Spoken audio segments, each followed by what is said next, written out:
ইনশাআল্লাহ এই খুতবায় আমি সূরা বাকারার ৬১তম আয়াতটি নিয়ে কিছু ভাবনা এবং শিক্ষা আপনাদের সাথে আলোচনা করব।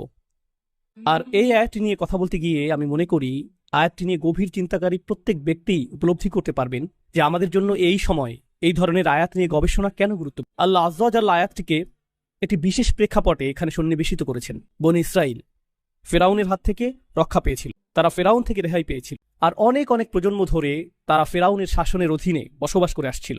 তো দীর্ঘ সময় ধরে তারা অধিকৃত জনগোষ্ঠী হিসেবে বসবাস করেছে কর্তৃত্ববাদী একটি শক্তির অধীনে, যা তাদেরকে শাসন করেছে, দাসতুল্য আচরণ করেছে এবং নিচু জাত হিসেবে গণ্য করেছে। এখন বিষয় হলো, নির্যাতনকারী এবং নির্যাতিতের মাঝে অদ্ভুত একটা সম্পর্ক রয়েছে। পৃথিবীর ইতিহাসে আপনি দেখবেন যে কিছু জাতি অন্য জাতির দ্বারা শাসিত হয়েছে। গোটা মানব ইতিহাস জুড়ে এমনটা ঘটেছে। উদাহরণস্বরূপ জাপানিরা চাইনিজদের সাথে এমনটা করেছিল, ব্রিটিশরা পৃথিবীর অনেক দেশেই এমনটা করেছে, ডাচরা এমনটা করেছে ইন্দোনেশিয়াতে, ইত্যাদি ইত্যাদি। আর যখন এই আক্রমণকারী ঔপনিবেশিক শাসকরা কোথাও চলে আসে, সেখানে বিজয়ী হওয়ার পর তাদের বিরুদ্ধে যুদ্ধরতরা ছাড়া সাধারণ জনগণ, লক্ষ কোটি সাধারণ জনগণের কাছে প্রথমে মনে হয় না যে তাদের জীবনে খুব একটা পরিবর্তন এসেছে। রোমানরা বিজয়ী হওয়ার আগে যে কৃষক ছিল, রোমানরা বিজয়ী হবার পরেও সে কৃষকই রয়ে গেছে। তাদের প্রদত্ত কর হয়তো ভিন্ন কর্তৃপক্ষের হাতে যাচ্ছে, কিন্তু জীবন খুব একটা পরিবর্তিত হয়নি যুদ্ধের সময়টা বাদে। একইভাবে বিশেষত রোমান সাম্রাজ্য, মঙ্গোলীয় সাম্রাজ্য, অন্য যুদ্ধবাদ জাতিগুলো যারা গোটা পৃথিবী জুড়ে তাদের সাম্রাজ্যকে বিস্তৃত করেছে, তাদের এটা করার একটা পন্থা ছিল এই যে তারা বিদ্যমান অবস্থাতে তেমন একটা পরিবর্তন আনতো না। তোমরা তোমাদের কার্যপদ্ধতি বজায় রাখো, যেভাবে চাষবাস করছিলে তা চালিয়ে যাও, বাজার যেভাবে চলছিল তা অব্যাহত রাখো, এখন শুধু অর্থ এই দিকে আসতে হবে, এইটুকুই। তো সাধারণ মানুষের কাছে অর্থনৈতিক পর্যায়ে ক্ষমতার এই রদবদলকে খুব বেশি পরিবর্তন বলে মনে হতো না। কিন্তু বিজয়ী শক্তির জন্য এটাও গুরুত্বপূর্ণ ছিল যে মানুষ যাতে জানতে পারে শহরে নতুন এক কর্তা এসে করের অর্থ নীরবে নিভৃতে ভিন্ন গন্তব্যে সঞ্চালিত হবে, এটুকুই যথেষ্ট না, বরং কর্তৃত্বের একটা বহিঃপ্রকাশও থাকতে হবে। মানুষের এটা স্বীকার করতে হবে যে একটি শক্তিধর সাম্রাজ্যের শক্তিধর সম্রাটের অধীনে বসবাস করছে তারা। আর যেভাবে তারা এটা করত তা শুধুমাত্র সামরিক শক্তি প্রদর্শনের মাধ্যমে না, কারণ সেটা ছিল অনেক ব্যয়বহুল। আর সেনাবাহিনী তো মূলত ব্যবহৃত হয় যুদ্ধক্ষেত্রে। সেনাবাহিনী ব্যবহৃত হয় গুপ্তচর বৃত্তির কাজে, গোপন সংবাদ সংগ্রহের কাজে। যখন আপনি জনগণ নিয়ন্ত্রণ করার জন্য সেনাবাহিনী ব্যবহার করবেন, সেই অনুপাতে তো জনসংখ্যা অনেক, আর এটা সেনাবাহিনীর কাজও না। এজন্য এই ক্ষেত্রে অন্য অস্ত্র ব্যবহার করতে হবে। আমি এগুলোকে অস্ত্র হিসেবে আখ্যায়িত। আমেরিকাকে এখন বলা হয়ে থাকে হৃদয় এবং মনের নিয়ন্তা, এটাই বলা হয়ে থাকে। এখন আপনার আর বন্দুক এবং বোমার প্রয়োজন নেই। আপনার যা প্রয়োজন তা হলো বিনোদন, খেলাধুলা, কনসার্ট। রোমানরা এটা করেছে, সকল রাজারা এটা করেছে। তারা বড় ধরনের আয়োজন করত, তাদের বিভিন্ন জাতীয় উৎসবের দিন থাকত। জনগণকে এটা অনুভব করতে হবে যে সাম্রাজ্যের প্রতি তাদের আনুগত্য হলো নাগরিকত্বের অংশ। আর এই লোকগুলো বিজয়ী হয়েছে কারণ তারা জয়ী হওয়ার যোগ্য। তাদের বিজয়ী হওয়াটা ইতিবাচক বিষয়। তারা যদি জয়ী না হতো, সাম্রাজ্য হিসাবে আমরা অগ্রগতি অর্জন করতাম না। যদিও তারা আপনাকে নিজেদের অন্তর্ভুক্ত মনে করে না, কিন্তু তারা চায় যে আপনি তাদেরকে নিজেদের পরিবার হিসেবে গণ্য করেন। তারা কখনোই আপনাকে নিজের পরিবার হিসেবে গণ্য করবে না, কিন্তু তারা চায় যে আপনি তাদেরকে নিজেদের পরিবার হিসেবে গণ্য করেন। আর তারা এটা করে পতাকার মাধ্যমে, কুচকাওয়াজের মাধ্যমে, গান, প্রদর্শনী এবং প্রোপাগান্ডার মাধ্যমে। তারা এগুলো সৃষ্টি করবে। এমনকি ফেরাউনের সময়েও সে এগুলো সৃষ্টি করেছিল। আপনি ফেরাউন রাজবংশের ইতিহাস অধ্যয়ন করলে এটা লক্ষ্য করবেন। এটা অধ্যয়ন গুরুত্বপূর্ণ, কারণ কোরআনে বারবার ফেরাউনের আলোচনা এসেছে। আপনি যদি প্রাচীন মিশরীয় ফেরাউন সাম্রাজ্য নিয়ে জানেন, তারা প্রচুর পরিমাণে অদ্ভুত কিন্তু ভীতিকর এবং শক্তিশালী স্মৃতিস্তম্ভ নির্মাণ করেছিল, যেমন পিরামিড, স্ফিংস এবং অন্যান্য আরো অদ্ভুত ধরনের স্থাপনা, যা দেখার জন্য এখনো মানুষ এই সকল স্থান ভ্রমণ করে। আর এই সকল স্থাপনা এমনভাবে নির্মাণ করা হয়েছিল যে যখন মানুষ নৌপথে ভ্রমণ করত, তারা এই স্থাপনাগুলো নদীর তীরে দেখতে পেত। ও, এই লোকদের সাথে ঝামেলা করা যাবে না, দেখো তারা কি নির্মাণ করেছে। এটা ছিল ভীতি সৃষ্টির একটা মাধ্যম। কোরআনে আল্লাহ আযজা ওয়া জাল্লা পূর্ববর্তী জাতিগুলোর ব্যাপারে এই বিষয়টি বর্ণনা করেছেন। যেমন হুদ আলাইহিস সালামের জাতি, তারা মূর্তি এবং বিশালাকার স্থাপনা নির্মাণ করত, অন্য কোনো কারণে না, বরং একটা ভাবমূর্তি, একটা প্রভাব সৃষ্টি। এটা কোনো একটা বিষয়ের প্রতীক। আপনারা জানেন, যখন আমেরিকার বিদ্রোহীরা ব্রিটিশ সাম্রাজ্যের বিরুদ্ধে যুদ্ধ করেছিল, তখন ফ্রেঞ্চরা যেহেতু ব্রিটিশদেরকে ঘৃণা করত, ব্রিটিশদেরকে মানসিক যন্ত্রণা দেওয়ার জন্য তারা স্ট্যাচু অফ লিবার্টি উপহার দিয়েছিল, ফ্রান্স এবং আমেরিকার মাঝে মৈত্রী সম্পর্কের প্রতীক স্বরূপ। আর স্ট্যাচু অফ লিবার্টি কিসের প্রতিনিধিত্ব করে? স্বাধীনতা, বাক স্বাধীনতা, ধর্মের স্বাধীনতা, মত প্রকাশের স্বাধীনতা, মানুষ হিসেবে যেমন ইচ্ছা বাঁচার স্বাধীনতা। যদিও ফ্রান্স এই স্বাধীনতাগুলো উদযাপন করে, সেখানে হিজাব পরিধান করলে আপনি চাকরি পাবেন না, বায়োডাটাতে আপনার নামে মুহাম্মদ উল্লেখ করলে চাকরির ইন্টারভিউর জন্য ডাক পাবেন না। সেই ব্যক্তি যিনি একজন সাদা চুলের, সাদা চামড়ার আলজেরিয়ান, তার নাম আব্দুল করিম, তিনি একটি চাকরির আবেদন করেছেন, কিন্তু তিনি তা পেলেন না। তিনি নিজের নাম পরিবর্তন করে জেক রাখলেন, আর সাথে সাথেই চাকরির ডাক পেয়ে গেলেন। এটাই স্বাধীনতা। কিন্তু এটা শুধু একটা প্রতীক। এটা মানুষকে দেখানোর জন্য যে এর প্রতিনিধিত্ব আমরা করি, এটাই আমরা উদযাপন করি। এটা করা হয় পতাকা এবং এই জাতীয় অন্যান্য জিনিসের মাধ্যমে। এখন বেশিরভাগ মানুষের ক্ষেত্রে কি ঘটে? বেশিরভাগ মানুষের ক্ষেত্রে এই সাম্রাজ্যগুলো যা করেছিল তা হলো, এই মানুষগুলো পৃথিবীর সম্পর্কে যেরকম চিন্তা করে তা নিয়ন্ত্রণ করত। আপনি যদি সেই সময় বসবাস করতেন, তাহলে তারা চাইতো যে তাদের মতো করে জগৎ আপনি চিন্তা করেন। তারা চায় সেভাবে আপনি জগৎকে দেখুন যেভাবে তারা আপনাকে দেখাতে চায়। আর সেটা ছিল তাদের সবচেয়ে শক্তিশালী অস্ত্রগুলোর। বনি ইসরায়েল ছিল দাসতুল্য। মিশরীয় সমাজে তারা ছিল দাসতুল্য। আর মুসা আলাইহিসসালাম তাদেরকে সেই দাসত্বের শৃঙ্খল থেকে মুক্ত করেছিলেন। এখন তারা মুক্ত। তারা রয়েছে মরুভূমিতে। মিশরীয় সেনাবাহিনী ডুবে গিয়েছে, তারা ধ্বংসপ্রাপ্ত হয়েছে। এখন তারা মুক্ত, কিন্তু আসলে তারা মুক্ত নয়। কারণ প্রকৃত আক্রমণটি সামরিক আক্রমণ ছিল না, প্রকৃত আক্রমণটি ছিল মানসিক আক্রমণ। তারা শারীরিক বিবেচনায় মুক্তি পেয়েছিল বটে, কিন্তু মানসিকভাবে তারা মুক্ত হতে পারেনি। তারা মানসিকভাবে মুক্ত হতে পারেনি। তারা এখন একরকমভাবে মুক্ত। আমি আপনাদেরকে একটা উপমা প্রদান করছি। ধরুন কেউ কারাগারে রয়েছে, মিথ্যা অভিযোগে তাকে কারাগারে বন্দী করা হলো, আর 20 বছর কারাগারে কাটানোর পর সে মুক্তি পেল। যখন সে মুক্তি পায়, সে আবারও সূর্য দেখতে পায়, সে আবারও স্বাভাবিক খাবার খেতে পায়, সে আবারও বন্ধুত্ব তৈরি করতে পারে। সে কি আর কখনো কারাগারের পোশাক পরিধান করতে চাইবে? আমি সেই পোশাকগুলো মিস করছি। সে কি এটা বলবে? সে কি এটা বলবে যে কারাগারে যে তরল ধরনের খাবার দেওয়া হতো, সেই খাবারটা আমি খুব মিস করছি। আমি মুরগির মাংস খেতে চাই না, আমি গরুর মাংস খেতে চাই না, আমি বারবিকিউ খেতে চাই না, আমি সেই পুরাতন নোংরা পাত্রটি চাই। আর আমি অন্ধকারাচ্ছন্ন স্থানে বসে খাবার খেতে চাই যেখানে ইঁদুর ঘুরে বেড়ায়, কারণ আমি সেগুলো মিস করছি। কেউ সেটা করবে না, কেউই সেটা করবে না। প্রকৃতপক্ষে সে যদি একটা ইঁদুর দেখে, অথবা সে যদি কারাগারের খাবারের পাত্রটির মতো একটা পাত্র দেখতে পায়, তার স্মৃতিতে সেটা ভেসে উঠতে পারে। তার হয়তো পুরোনো দিনের কথা মনে পড়ে যেতে পারে। সে হয়তো কান্না শুরু করে দিতে পারে। তার সেটা মনে পড়ে যায় যখন সে কোনো পুলিশ অফিসারকে দেখে। তার হৃদয়ের মধ্যে আতঙ্ক অনুভব করতে পারে, কারণ সে এই অবস্থার মধ্য দিয়ে গিয়েছে। এমনকি সে কারাগারের পাশ দিয়ে যাতায়াতও করতে পারে না। এটা তার জীবনের ভয়ঙ্কর কালো অধ্যায়ের কথা স্মরণ করিয়ে দেয়। সে ভুলে যেতে চায় এই মানুষটি মুক্তি লাভ করেছে এবং এখন সে মুক্তির স্বাদ উপভোগ করতে চায়। সে স্বাধীনতার স্বাদ উপভোগ করতে চায়। তো মুসা আলাইহিসসালাম তাদেরকে নিয়ে মরুভূমিতে চলে গেলেন। এটা মরুভূমি, কোনো বাগান নয়। এখানে বিচিত্র খাবারের সুব্যবস্থা নেই, এখানে প্রচুর পরিমাণে ছায়া নেই। তো আল্লাহ ছায়ার ব্যবস্থা করলেন। ওয়াযাল্লালনা আলাইহিমুল গমাম, তাই না? ওয়া আনজালনা আলাইকুমুল মান্না ওয়াসসালওয়া। তো আল্লাহ তাদের জন্য মান্না এবং সালওয়া প্রেরণ, খাবারের ব্যবস্থা হয়ে গেল। টিকে থাকার জন্য প্রয়োজন ছিল পানি, যা এসেছে 12টি ঝর্ণাধারা থেকে। ফানফাজারাত ইসনাতা আশারাতা আইনা, 12টি ঝর্ণাধারা দেয়া হয়েছিল। আমিষের ব্যবস্থা করা হয়েছিল, সালোয়ার ব্যবস্থা করা হয়েছিল, এই পাখির ব্যবস্থা করা হয়েছিল। এই পাখি শিকার করে তারা মাংস আহার করতে পারত। আমিষ এবং চর্বির প্রয়োজন পূরণ হলো। মান্না হলো এক ধরনের গম যা তারা উৎপন্ন করত। তো তাদের জন্য শর্করার ব্যবস্থা করা হলো। পানিরও অভাব ছিল না। এটি ছিল পরিপূর্ণ পুষ্টির একটা ব্যবস্থা। তারা সেখানে কোনো সমস্যা ছাড়া টিকে থাকতে পারত পূর্ণ স্বাধীনতা সহকারে। তবে এই মানুষগুলো যারা শারীরিকভাবে মুক্ত হয়েছিল ঠিকই, কিন্তু তখনও মানসিক দাসত্বে আবদ্ধ ছিল। আর 61 নম্বর আয়াতে তারা মুসা আলাইহিসসালামের কাছে আসলো। আল্লাহ বলছেন, ওয়া ইয কুলতুম, স্মরণ করো যখন তোমরা মুসাকে বলেছিলে, লা নাসবিরা আলা তাআমিন ওয়াহিদ, আমরা শুধু এক ধরনের খাবার খেতে পারবো না। একই খাবার বারবার খাওয়ার ধৈর্য আমাদের নেই। দুপুরের খাবার কি? মান্না এবং সালোয়া। রাতের খাবার কি? সালোয়া এবং মান্না। একই জিনিস বারবার। আমি আর এটা পারছি না। কাম অন, কিছুটা বৈচিত্র্য নিয়ে আসো। তো তারা মুসা আলাইহিসসালামের কাছে আসলো, আর অভিযোগের এই অংশে তারা বলল, ফাদউ লানা রাব্বাক ইখরিজ লানা মিম্মা তুমবিতুল আরদু মিন বাকলিহা ওয়া কিসাইহা ওয়া ফুমিহা ওয়া আদাসিহা ওয়া বাসলিহা। তারা বলল, কেন তুমি তোমার প্রভুর কাছে দোয়া করছো না? তার উচিত আমাদের জন্য আরো বিচিত্র ধরনের সবজির ব্যবস্থা করা, যেমন ডাল, পেঁয়াজ, কিছুটা তরকারি থাকা তো প্রয়োজন, কিছু মশলা তো থাকা প্রয়োজন। এই জিনিস খেয়ে যেতে পারবো না। আমরা কি আল্লাহর কাছে ভালো খাবারের অর্ডার করতে পারি না? এটাই তারা জিজ্ঞেস করছে। এটা কেন গুরুত্বপূর্ণ? কেন আল্লাহ এই সকল সবজির নাম উল্লেখ করলেন? মজার বিষয় হলো, এইগুলো ছিল মিশরের জনপ্রিয় সবজি, আর তারা তাদের মিশরীয় প্রভুদের সবসময় এই খাবার খেতে দেখেছে।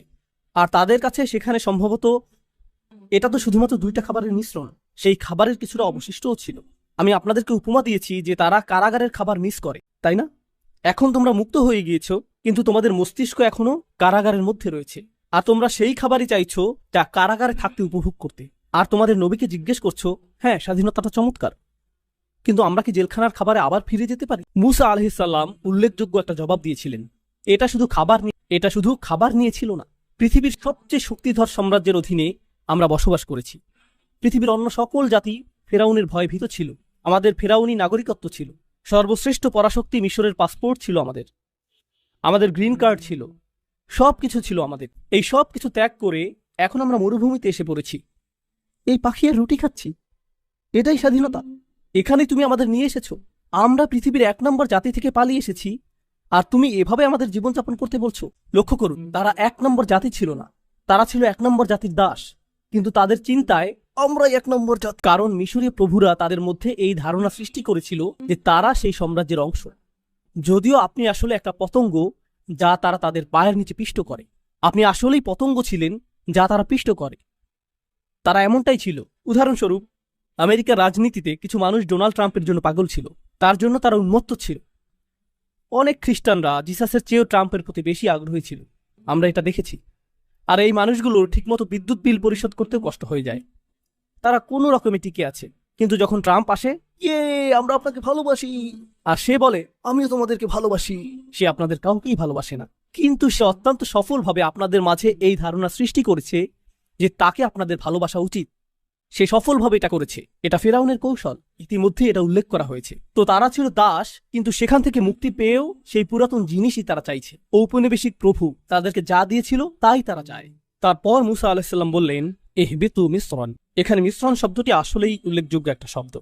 আরবি ভাষায় মিসরান অর্থ হল গ্রামীণ উন্মুক্ত এলাকা। এখানে বলা যেত বালাদান, আরদান অথবা ওয়াদিয়ান, এই ধরনের যে কোনো শব্দই বলা যেত, কিন্তু আল্লাহ মিসরান শব্দটি বাছাই করেছেন তানবিন সহকারে। মিসরান এর শেষে নুন ধ্বনিটি শুনতে পাওয়া যায়, মিসরান। কিন্তু মিশরের জন্য আরবিতে ব্যবহৃত শব্দটি হলো ইসরা, তানবিন ছাড়া। এটাকে বলা হয় মামনু মিনাস সরফ। তো দুটি শব্দ দেখতে খুবই কাছাকাছি, কিন্তু তারা একই অর্থ প্রকাশ করছে না। আপনি যদি মিশ্র অথবা মিশ্রু বলেন, এটা মিশর, কিন্তু যদি মিশ্রণ অথবা মিশ্রুন বলেন, এটা গ্রামীণ উন্মুক্ত এলাকা। কিন্তু শব্দ দুটি খুবই কাছাকাছি। এটা এরকম যেন মুসা আলাইহিসসালাম বলছেন, তোমরা আরেক মিশরে ফিরে যেতে চাইছো, তোমরা নতুন একটা স্থানে যেতে চাইছো, কিন্তু আসলে তোমরা আবারও সেই মিশরের অবস্থায় চাইছো। আমি কোথা থেকে এসেছি তা নিয়ে আপনাদেরকে মজার একটা কথা বলি। আমি মূলত পাকিস্তানি বংশোদ্ভূত, আর আমি পাকিস্তান ভালোবাসি। আমি সেই গোটা অঞ্চলটাকেই আসলে ভালোবাসি। সেই অঞ্চলটির ইতিহাসের প্রসঙ্গে বলতে গেলে, বিশেষত বিশ্ববিদ্যালয়ে এবং হাই স্কুলের যে ছাত্ররা এখানে রয়েছেন, আমি চাই যে আপনারা একটা বই পড়েন, বিশেষত যদি আপনি দক্ষিণ এশিয়া থেকে এসে থাকেন, যদি আপনি ভারত, পাকিস্তান, বাংলাদেশ, আফগানিস্তান, এমনকি শ্রীলঙ্কা এবং সেই অঞ্চলের অন্যান্য দেশ থেকে এসে থাকেন, আপনি বইটি পড়েন। বইটির নাম Islam and the English Enlightenment. Islam and the English Enlightenment. আমি চাই যে আপনি এই বইটি পড়েন। তো মূল কথা আসি, ব্রিটিশরা ভারতকে উপনিবেশ করেছিল। তারা হিন্দু, মুসলিম, শিখদেরকে একটা সময় ধরে শাসন করেছে। ভারতীয়রা স্বাধীনতা আন্দোলন করেছে, বিশেষত মুসলিমরা লড়াই করেছে। দীর্ঘ সময় এতে কোনো ফল হয়নি।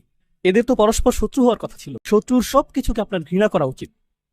কিন্তু সেই শত্রু অত্যন্ত সফলভাবে এটা শিখাতে সক্ষম হয়েছিল যে যদি তুমি আমার ভাষায় কথা বলো তাহলে তুমি সাফল্য অর্জন করবে, যদি তুমি আমার মতো পোশাক পরো তাহলে তুমি সাফল্য অর্জন করবে, যদি তুমি আমার মতো খাবার গ্রহণ করো তাহলে তুমি সফল হতে পারবে, যদি তুমি আমার মতো কথা বলো, যদি তুমি আমার মতো আচরণ করো, যদি তুমি আমার মতো দেখতে হও, যদি তুমি ভান করো যে তুমি আসলে আমি, তোমার গায়ের রং শ্যামলা হলেও যদি ভান করো যে তুমি সাদা চামড়ার মানুষ, তাহলে আসলেই তুমি সফল হতে পারবে। ব্রিটিশরা কিন্তু খুবই ছোট একটা জাতি, না জানলে জেনে রাখুন। আমি অনেকবার ইংল্যান্ডে গিয়েছি। আপনি গাড়ি চালিয়ে কয়েক ঘন্টার মধ্যেই গোটা দেশটি অতিক্রম করতে পারবেন। যখনই আমি গাড়ি চালিয়েছি দেখেছি যে এর বেশিরভাগই ফসলের জমি। একটা শহর ফসলের জমি, আরেকটি শহর ফসলের জমি। আমি এটা দেখেছি আর বলেছি, ইয়া আল্লাহ, কোথায় এই লোকগুলো আর কোথায় গোটা পৃথিবী? কিভাবে এটা সম্ভব হয়েছে? আর আপনি যদি ইংল্যান্ডের ইতিহাস পাঠ করেন, তারা একে অপরকে হত্যা করতে উদ্যত হয়েছিল। তাদের রাজারা একে অপরকে হত্যা করতে উদ্যত হয়েছিল। আর তারা সেখান থেকে এমন এক সময় শুরু করে যখন তাদের গোটা সেনাবাহিনী এমনকি 60-70 হাজারও ছিল না। যদি আপনি বাড়িও ধরতে চান, বড়জোর তাদের সৈন্য ছিল 2 লাখ, আর মুঘল সৈন্য ছিল অনেক বেশি। 20 থেকে 70 লাখের মধ্যে এই সংখ্যা উঠানামা করত। কিভাবে এটা ঘটল? এটা সামরিকভাবে ঘটেনি, ভিন্ন কিছু সেখানে ঘটে যাচ্ছিল। আর আমাদের জানতে হবে যে এই আধিপত্য কিভাবে কাজ করে। হ্যাঁ, সামরিক বিষয়টাও রয়েছে, কিন্তু এখানে অন্য প্রক্রিয়া, অন্য অস্ত্রও ব্যবহৃত হয়েছে। আর সেই অস্ত্রের বিষয়টি হলো, এমনকি যখন মানুষ ব্রিটিশদের কাছ থেকে স্বাধীনতা অর্জন করে, এমনকি যখন মানুষ আলজেরিয়াতে হত্যার শিকার হয়েও ফ্রেঞ্চদেরকে বিতাড়িত করেছে, তারা হয়তো ফ্রেঞ্চদেরকে বিতাড়িত করতে পেরেছিল, কিন্তু একটি ফ্রেঞ্চ ভিতরে রয়ে গিয়েছে। তারা ব্রিটিশদের বিতাড়িত করেছে, কিন্তু একটি ব্রিটিশ ভিতরে রয়ে গিয়েছে। আর অবস্থা যখন এমন হয়, এই অবস্থায় আপনি পাকিস্তানের মতো একটা দেশে যেতে পারেন, যা আমি ভালোবাসি। পাকিস্তানের অনেকগুলো ভাষা নিয়ে গড়া চমৎকার ঐতিহ্য রয়েছে, এর মধ্যে অনেক ভাষা মৃতপ্রায়। সেখানে আপনি যদি একটি রেস্টুরেন্টে যান আর উর্দু ভাষায় কথা বলেন, তাহলে ওয়েটার আপনার দিকে বিরক্তি ভরে তাকাতে পারে। কিন্তু আপনি যদি একই কথা ইংরেজিতে বলেন, এর উপরে আপনি যদি আমেরিকান উচ্চারণে এটা বলেন, please sir, this way sir, আপনি পরীক্ষা করে দেখতে পারেন। আপনি স্যুট পরিধান করে সেখানে প্রবেশ করে ইংরেজিতে কথা বলুন, এরপর বেরিয়ে যান, পোশাক পরিবর্তন করে দেশীয় পোশাক পরুন, তারপর আবার প্রবেশ করে উর্দু ভাষা বলুন, সম্পূর্ণ ভিন্ন আচরণ পাবেন। আর এটা আমেরিকাতে ঘটছে না, আমেরিকাতে ঘটছে না, কানাডাতেও ঘটছে না, ইংল্যান্ডেও ঘটছে না, এটা ঘটছে মুসলিম বিশ্বে। আর শুধুমাত্র পাকিস্তানেই না, এটা ঘটছে ভারতে, বাংলাদেশে, ইন্দোনেশিয়াতে, মালয়েশিয়াতে, এটা ঘটছে উত্তর আফ্রিকায়, সমগ্র মুসলিম বিশ্বে। জানেন মূলত বিষয়টা কি? আমরা আমাদেরকে মুক্ত করেছি, আমরা এটা করেছি, কিন্তু আসলেই কি আমরা করেছি? এটা এমন যেন আমরা আরেকটি মিশর চাইছি। আপনি আরেকটি মিশর চাইছেন। আর যারা এখানে তরুণ তরুণ প্রজন্মের কাছে মনে হবে, আমি তো কানাডায় জন্ম নিয়েছি, আপনি কিসের কথা বলছেন? এই কথাগুলোর সাথে আমি সম্পর্ক খুঁজে পাচ্ছি না। হ্যাঁ, আপনাকে নিয়ে কিছু কথা বলি। জানেন আপনার ঔপনিবেশিক প্রভুকে, বিভিন্ন ব্র্যান্ডের নাম, নেটফ্লিক্সের প্রতি আপনার আনুগত্য, খেলায় আপনার প্রিয় দলটির প্রতি উপাসনা, এই উপায়ে আপনার নতুন প্রভুরা আপনাকে ব্যস্ত রাখছে। এটা আপনাকে নতুন মডেলের গাড়ি নিয়ে ব্যস্ত রাখছে, মোবাইল যা সম্প্রতি বাজারে এসেছে, যারা এমন ক্যামেরা রয়েছে যেটি ঠিক আপনার আগের ফোনের ক্যামেরার মতোই, কিন্তু নতুন ফোনটি ছাড়া আপনার কাছে জীবন অসম্পূর্ণ মনে হয়। আপনাকে এটা পেতেই হবে, আপনাকে এটা দেখাতেই হবে। আপনি এমন গণতন্ত্র নিয়ে গর্বিত, এমন গণতন্ত্রে বসবাস করে গর্বিত, তা অত্যন্ত ব্যস্ত রয়েছে গোটা পৃথিবীর গণতন্ত্র ধ্বংস করার কাজে, কিন্তু আপনি গণতন্ত্র নিয়ে গর্বিত। কমপক্ষে আমাদের তো অধিকার রয়েছে, আমাদের তো গণতন্ত্র রয়েছে। আর অন্য দেশের বিশৃঙ্খলাগুলো আমাদের চোখে ধরা পড়ে। তো এই আয়াতের মাধ্যমে আমি আপনাদের যা বলতে চাচ্ছি তা হলো, মুসা আলাইহিসসালাম তাদেরকে একটি সতর্কতা প্রদান, এটাই যদি তোমরা চাও, তোমরা যদি আবারও দাসত্বের জীবন চাও, শারীরিকভাবে না হলে মানসিকভাবেও যদি তা চাও, তাহলে এগিয়ে যাও, নতুন এক মিশরে চলে যাও। এইবার তোমাদের শাসন করতে ফেরাউন আসবে না, ফেরাউন তোমাদের নিজেদের মাথাতেই রয়েছে। আর তোমরা নিজেকেই নিজে ঔপনিবেশিক দাস বানিয়ে রেখেছো, এটা অটো পাইলট। সর্বোত্তম দাস তো সেই যার জন্য আপনার কারাগার তৈরিরও প্রয়োজন নেই, সাশ্রয়ী দাস। এই দাসটি এমন দাস যে মনে করছে সে মুক্ত। এটা সহজতম পন্থা, এটা অসাধারণ। ব্যাংকিং ব্যবস্থা উন্নতির আগে এবং কর ব্যবস্থার উন্নতির আগে একটা সময় ছিল যখন রাজা সৈন্য প্রেরণ করত, এই সৈন্যবাহিনী এসে প্রতিটা ঘর থেকে অর্থ সংগ্রহ করত। পদ্ধতিটা এখন অনেক স্মার্ট হয়ে উঠেছে। তখন সেনাবাহিনীর জন্য খরচ করতে হতো, ঘোড়ার জন্য খরচ করতে হতো, ঘোড়ার গাড়ির একটা খরচ ছিল, যাতায়াতের একটা খরচ ছিল, তারপর তারা অর্থ সংগ্রহ করত। এভাবে মাঝখানে অনেক অর্থ খরচ হয়ে যেত। এখন স্বয়ংক্রিয় বিলিং সিস্টেম তৈরি করা হলো। মানুষ যখন মহাসড়কে গাড়ি চালাবে, তাদের কাছ থেকে স্বয়ংক্রিয়ভাবে টোল আদায় হয়ে যাবে। তারা বুঝতেও পারবে না, তারা অনুভব করবে যে তারা স্বাধীন। রাস্তার দৃশ্যটি কত চমৎকার। তারা এভাবে ডাকাতির শিকার হয়েও হাসতে থাকবে। তারা হাসতে থাকবে যখন আয়ের উপর কর প্রদান করবে। এক বোতল দুধ কেনার জন্য তারা কর প্রদান করবে, তারপর সেই বোতল রিসাইকেল করার জন্য আবার কর প্রদান করবে। একটি গাড়ি কিনতে, গাড়িটি পার্ক করতে, নষ্ট গাড়িটি সারাতে তারা কর প্রদান করবে। আমরা শুধু তাদের অর্থ নিতেই থাকবো, আর তারা হাসতে থাকবে আর বলবে, এটা তো চমৎকার। এটা ফেরাউনের চেয়েও অনেক কার্যকর দাস ব্যবস্থা। ফেরাউন এটা দেখলে গর্বিত হতো। ফেরাউনও বলতো, এটা অসাধারণ। ইহবিতু মিসরান ফাইন্না লাকুম মা সাআলতুম। আর আপনি যদি এই মানসিক দাসত্ব থেকে মুক্ত হতে না পারেন, এর পরিণাম কি? আলোচনাটি আমি আর দীর্ঘায়িত করতে চাই না, হাতে সময় সীমিত। শুধু একটা বিষয় আল্লাহ বলেছেন, এর পরিণতি কি? এটা সহজ। কোরআনে অনেকগুলো নিয়ম বা বিধান রয়েছে। আপনারা মাধ্যাকর্ষণ নিয়ম সম্পর্কে জানেন, আপনারা পদার্থবিজ্ঞানের নিয়ম সম্পর্কে জানেন, আপনারা প্রজ্বলনের নিয়ম সম্পর্কে জানেন, আপনারা রসায়নের নিয়ম সম্পর্কে জানেন, আপনারা শরীরতত্ত্ব সম্পর্কে জানেন। আপনি যদি বিষাক্ত কোনো খাবার গ্রহণ করেন, আপনার শরীর ক্ষতিগ্রস্ত হবে। এমন নিয়ম রয়েছে যা এটা বর্ণনা করে, এমন বিধান কার্যকর রয়েছে। আল্লাহ নির্দিষ্ট বিধান কার্যকর করে রেখেছেন। আপনি নিজের হাতকে আগুনের মধ্যে প্রবেশ করাতে পারবেন না, এখানে প্রজ্বলনের বিধানটি কাজ করবে, তাই না? সবকিছুরই কার্যকারণ থাকবে এবং এর ফলাফলও থাকবে। ঠিক একইভাবে কোরআনে আল্লাহ আমাদেরকে আরেক ধরনের কার্যকারণ এবং ফলাফলের কথা বলেছেন। আল্লাহ যদি এটা শিক্ষা না দিতেন, আমরা কখনোই তা জানতাম না। পদার্থবিজ্ঞান আপনি শিখে নিতে পারেন, প্রজ্বলনের বিধানটি আপনি শিখতে পারেন, শরীরতত্ত্ব আপনি শিখে নিতে পারেন, কিন্তু আরও কিছু বিধান রয়েছে যেগুলোর কার্যকরণ এবং ফলাফল রয়েছে যা আল্লাহ শিক্ষা না দিলে আপনি কখনোই শিখতে পারবেন না। ওই আল্লিমুকুম মালাম তাকুনু তাআলামুন, তোমাদেরকে তা শিক্ষা দেন যা তোমরা নিজেরা জানতে না। আল্লাহ বলছেন দুরিবাত আলাইহিম আযিল্লাহ, আযিল্লাহ দিয়ে তাদেরকে চপটাঘাত করা হয়েছিল, আঘাত করা হয়েছিল। তো আমি চাই যে আপনারা জিল্লাহ শব্দটি উপলব্ধি করুন। এছাড়াও আরও বোঝার রয়েছে, কিন্তু যদি জিল্লাহ শব্দটি বুঝতে পারেন এটা যথেষ্ট, এখনকার জন্য যথেষ্ট। তো আল্লাহ বলছেন এই লোকগুলো যারা মানসিকভাবে দাসত্ব বরণ করতে চেয়েছিল তারা জিল্লাহ দ্বারা আঘাতের শিকার হয়েছিল। তো এই শব্দটি দিয়ে আসলে কি বোঝাচ্ছে? এটা এসেছে আরবি শব্দ মুজাল্লাল থেকে, তরিকুন মুজাল্লাল, অর্থাৎ এমন পথ যার উপর মানুষ প্রচুর হাঁটে, যার ফলে এটা মসৃণ হয়ে যায়। যেমন আপনি যদি এমন স্থানে বসবাস করেন যেখানে পায়ে চলার জন্য আলাদা পথ না থাকে, সেটা যদি ঘাস এবং আগাছাপূর্ণ স্থান হয় আর মানুষ হাঁটতেই থাকে, তখন এই আগাছাগুলোর মাঝখানে মসৃণ পথ তৈরি হয়, সেখানে কিছু জন্মায়ও না। এটা হলো তরিকুন মুজাল্লাল, মসৃণ পথ। যেহেতু এর উপর অনেক হাঁটা হয়েছে ফলে এটা মসৃণ হয়ে গিয়েছে। হা ইতুন জলিল, এটা ব্যবহৃত হয় দেয়ালের ক্ষেত্রে। মানুষ দেয়াল নির্মাণ করে বাইরের মানুষকে দূরে রাখার জন্য, কিন্তু দেয়ালটি যদি 1 হাত পরিমাণ উঁচু হয় এর ফলে মানুষ সহজেই ঢুকে পড়তে পারে, এটা অকেজো, কারণ এটা অনেক নিচু। এই ধরনের দেয়ালকে বলা হয় হা ইত জলিল। এটা অনেক এভাবে বাইতুন জলিল। যখন আপনি বাড়ি কিনেন, আপনি তা কিনতে চান উঁচু জায়গার উপর, কিছুটা উঁচু স্থানে, কারণ যখন বৃষ্টি নামবে পানি গড়িয়ে নেমে যাবে। কিন্তু আপনি যদি নিচু স্থানে বাড়ি কিনে, অন্য সকল বাড়ির পানি আপনার বাড়িতে চলে আসবে, আপনার বাড়িই বন্যার শিকার হবে। এটাই বাইতুন জালিল। তারা জুলাল আল করম শব্দটি ব্যবহার করে এমন গলার হারের জন্য যাতে সস্তা পুঁতি থাকে, কিন্তু এর মাঝ বরাবর মূল্যবান কয়েকটি পাথর থাকে যা নিচে ঝুলে থাকে। তো দুল্লিয়াত আনাকিদুহ, মূল্যবান যে পাথরগুলো নিচে ঝুলে থাকে সেগুলোকে আসলে বলা হয় জুলাল, যেগুলো নিচে ঝুলে থাকে। মুহাম্মদ হাসান জাবাল কর্তৃক লিখিত আরবি ভাষার বিখ্যাত অভিধানে তিনি এই ব্যাপারে বলেছেন, নাকসুস ইরতিফা ইশাই, কোনো কিছু উঁচু ছিল কিন্তু এখন তা নিচু হয়ে গেল, এটাই দলিল। কেউ শক্তিশালী ছিল এরপর সে দুর্বল হয়ে গেল, এটাই দলিল। সামাজিক দৃষ্টিকোণ থেকে কেউ আগে আত্মমর্যাদা সম্পন্ন ছিল আর এখন মানুষের পায়ের নিচে পিষ্ট হওয়াকে এবং নত হয়ে থাকাকে সে উপভোগ করে, এটাই দলিল। তো মুসলিম সভ্যতার সাথে কি ঘটেছে?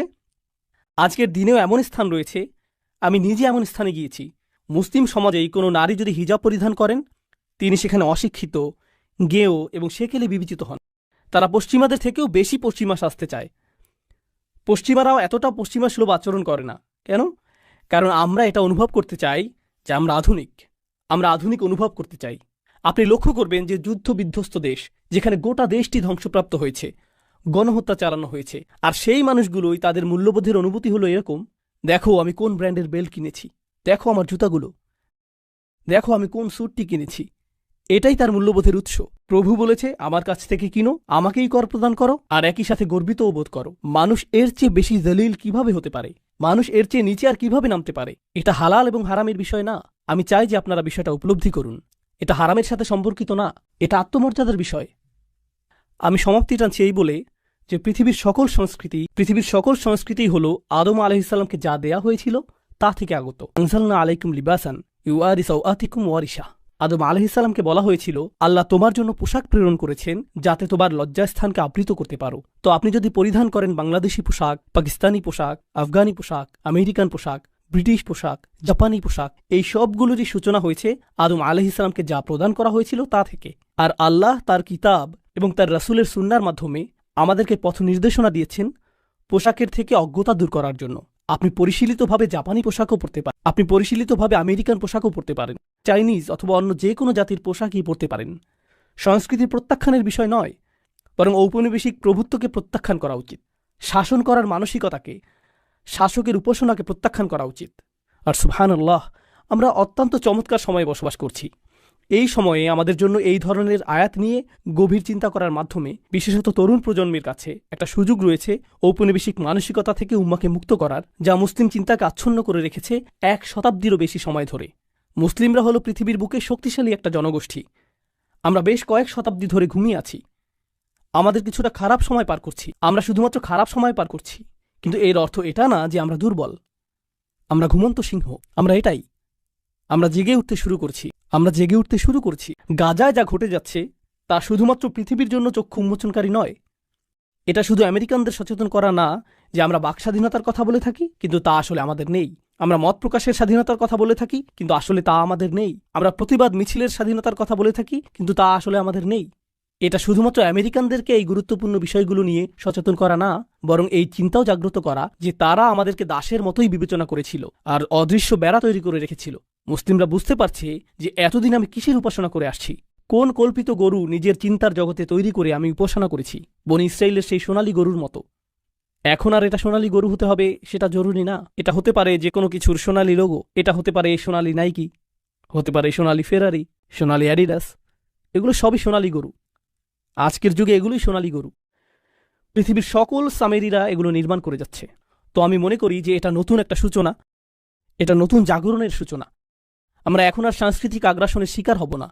আমরা নিজেদেরকে প্রকাশিত করতে পারি এবং নিজেরাই চিন্তা করতে পারি। আর আমরা সত্য ছাড়া অন্য কিছুর অনুগত হব না। আমরা পৃথিবীকে সত্য প্রত্যক্ষ করার আমন্ত্রণ জানাতে পারি, এমন কারো চোখ দিয়ে দেখা থেকে বিরত থেকে যে এতদিন নিয়ন্ত্রিতভাবে কারসাজি করে সত্য গোপন করে এসেছে। আল্লাহ আজ্জাল্লাহ আমাদের হৃদয় এবং মনকে মুক্তি দান করুন। বিশেষভাবে এই প্রজন্মকে আল্লাহ সামর্থ্য দান করুন, যারা উম্মাকে ঔপনিবেশিক সেই প্রভুত্ব থেকে মুক্ত করবে যা এখনো ভিতরে রয়ে গিয়েছে, যা বহির্গত প্রভুত্ব থেকে কোনো অংশে কম নয়। বারাকাল্লাহু লি ওয়া লাকুম ফিল কুরআনিল হাকিম।